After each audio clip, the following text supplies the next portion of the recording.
9 target को एक साथ हिट करना और इतनी प्रिसीजन के साथ हिट करना कि कोलेटरल डैमेज 0 है। और इंडियन आर्मी और इंडियन एयरफोर्स ने मिलकर किया, बेहतरीन काम किया। 9 प्लेस पे स्ट्राइक की है। 9 नंबर भी बड़ा ऑस्पिशियस नंबर होता है। पहलगाम में आतंकियों ने हिंदुओं के लहू को बहाया, मासूमों पर गोलियों की बरसात की, हिंदू बहन बेटियों की मांग का सिंदूर उजाड़ दिया। तो फिर देश ने प्रधानमंत्री मोदी से पूछा, मोदी जी कब आतंकिस्तान का अंत होगा? तो फिर जवाब के तौर पर आई ये तस्वीरें। पाकिस्तान में आज मौत का मंजर है। हिंदुस्तानी शेरों की दहाड़ के आगे आतंकी नतमस्तक हैं। हाफिज सईद के परिवार की लाशें बिछ गई हैं। आज पूरी दुनिया जान लेगी कि हिंदुस्तान अहिंसक है, क्योंकि हम शांति में विश्वास रखते हैं, लेकिन शांति सम्मान के साथ। अगर दुनिया हमको छेड़ेगी तो फिर हम छोड़ेंगे नहीं। आतंकियों ने हिंदुओं का धर्म पूछकर मारा था। आतंकियों ने मोदी को बताने को कहा था, लेकिन शायद आतंकियों को इसका अंजाम नहीं पता था। आतंकियों को नहीं पता था कि जब हिंदुस्तान मारेगा तो फिर कहकर मारेगा। पाकिस्तान के 9 ठिकानों पर हिंदुस्तान के वीरों ने हमला किया। आतंकिस्तान की धरती लाशों से पट गई है। चारों ओर सन्नाटा है, चारों ओर खौफ है। प्रधानमंत्री जी ने थोड़े दिन पहले बोला था कि मैं फोर्सेस को फ्री हैंड दे रहा हूं अपने टारगेट चूज करने के लिए और कोऑर्डिनेट करने के लिए। और फोर्सेस ने, आर्मी, नेवी, एयरफोर्स ने जो selection of target and coordination and synergy of target, जिस तरीके से उन्होंने तालमेल के साथ बहावलपुर से लेके बहावलपुर मुरीद के, ये पाकिस्तान के पंजाब में है और एलईटी और जैश ए मोहम्मद के हेडक्वार्टर्स है, से लेकर राइट अप टू ऊपर जाएं तो मुजफ्फराबाद, कोटली तक 9 टारगेट को एक साथ हिट करना और इतनी प्रिसीजन के साथ हिट करना कि कोलेटरल डैमेज 0 है, यानी कि कोई सिविलियन कैजुअलिटी नहीं है, कोई मिलिट्री इंस्टॉलेशन को टच नहीं किया। रात के करीब 1 बजे थे। सन्नाटा छाया हुआ था और आसमान में हिंदुस्तानी वीर पाकिस्तान पर मौत बनकर बरस रहे थे। भारत की ओर से पाकिस्तान पर एयर स्ट्राइक की गई, जिससे पाकिस्तान में हाहाकार मच गया। देखिए, ऑपरेशन सिंदूर में जिस तरह से 4 जैश ए मोहम्मद के, 3 लश्कर तैयबा के और 2 हिजबुल मुजाहिदीन के ठिकानों को, 2 मस्जिदों को नष्ट किया है और शायद 200 से ज़्यादा आतंकी और कुछ पाकिस्तानी सैनिक मारे गए हैं, ये इंडियन आर्मी और इंडियन एयरफोर्स ने मिलकर किया, बेहतरीन काम किया। लेकिन ये एक पहला कदम है। हमने पाकिस्तान के किसी सैन्य ठिकाने पर अभी तक हमला नहीं किया। देखिए, मूसलाधार बारिश होने से पहले बूंदाबांदी होती है। मैं समझता हूँ ये बूंदाबांदी है।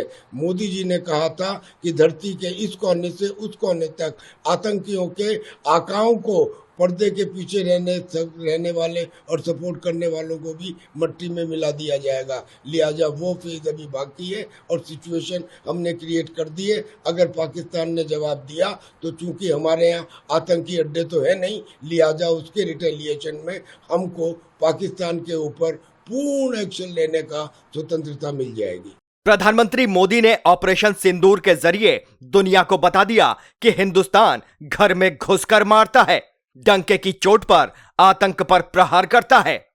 हिंद के लालों ने पहलगाम में हुए आतंकी हमले का बदला पाकिस्तान और पीओके में घुसकर लिया है। देश के तीनों सेनाओं ने संयुक्त ऑपरेशन में 9 ठिकानों पर हमला किया। इस ऑपरेशन को ऑपरेशन सिंदूर नाम दिया गया है। सूत्रों के हवाले से जानकारी यह है कि भारत की ओर से किए गए हमले में 100 से ज्यादा आतंकी मारे गए हैं। प्रधानमंत्री मोदी लगातार देश की राजधानी दिल्ली में पल पल की जानकारी ले रहे हैं। अब आपको यह भी बताते हैं कि हिंदुस्तान ने किस तरीके से स्ट्राइक की। दरअसल भारत ने आधी रात में पाकिस्तान पर स्ट्राइक की। मुजफ्फराबाद शहर के आसपास के पहाड़ों के पास कई जोरदार धमाके सुनाई दिए। धमाके के बाद शहर की बिजली गुल हो गई और लोगों में दहशत पैदा हो गई। एयर स्ट्राइक के बाद पाकिस्तान में खलबली मची और पाकिस्तानी सेना की ओर से बयान भी दिया गया। इसमें कहा गया कि हिंदुस्तान को जवाब दिया जाएगा। दरअसल आपको बता दें कि हमलों में भारतीय सेना, नौसेना और वायुसेना तीनों का इस्तेमाल किया गया। इसमें सटीक हमला करने वाले हथियार सिस्टम इस्तेमाल किए गए। सुबह 4:32 पर अमेरिका के राष्ट्रीय सुरक्षा सलाहकार और विदेश मंत्री मार्को रूबियो ने भारतीय हमले पर पाकिस्तानी एनएसए और आईएसआई प्रमुख लेफ्टिनेंट जनरल असीम मलिक से बात की। सुबह 4:35 पर भारतीय हमले के बाद पाकिस्तान जाने वाली सभी उड़ानों को रद्द कर दिया गया। सुबह 5:04 पर जानकारी यह सामने आती है कि हिंदुस्तान ने जिन 9 ठिकानों पर अटैक किया है उनमें से 4 पाकिस्तान में और 5 पाकिस्तान के कब्जे वाले कश्मीर में है। पाकिस्तान में मौजूद ठिकानों में बहावलपुर, मुरीदके और सियालकोट शामिल है। सुबह 5:27 पर अमेरिका की ओर से जानकारी दी गई, तो वहीं सुबह 5:45 पर कतर एयरवेज ने पाकिस्तान जाने वाली सभी उड़ानें रद्द कर दी। सुबह 6 बजे पाकिस्तान की ओर से फायरिंग की गई और सुबह 6:08 पर ऑपरेशन सिंदूर में शामिल सभी भारतीय पायलट और लड़ाकू विमान सुरक्षित बेस पर लौट आए। ऑपरेशन सिंदूर के बाद देश में जश्न लगातार मनाया जा रहा है। हर कोई भारतीय सेना और प्रधानमंत्री मोदी की जमकर तारीफ कर रहा है।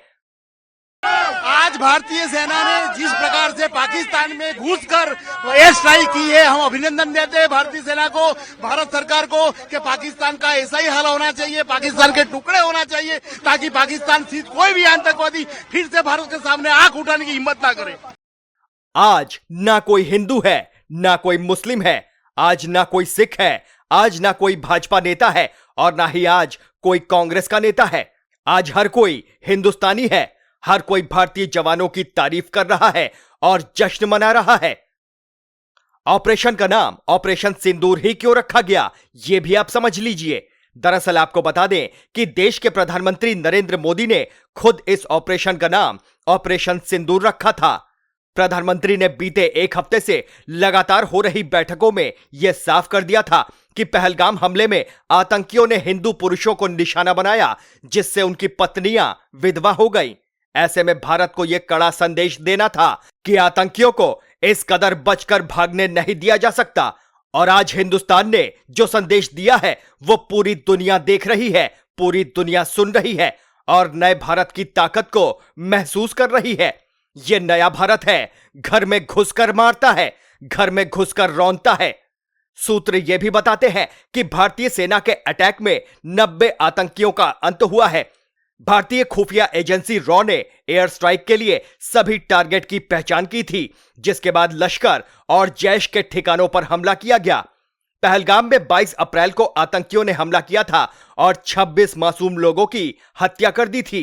तभी हिंदुस्तान ने यह ठान लिया था कि आतंकियों को चुन चुन कर मारेंगे, रौंदेंगे। अब आपकी क्या कुछ राय है इस खबर को लेकर, हमें कमेंट करके जरूर बताएं और कमेंट में जय हिंद लिखना ना भूलें। Team news watch India.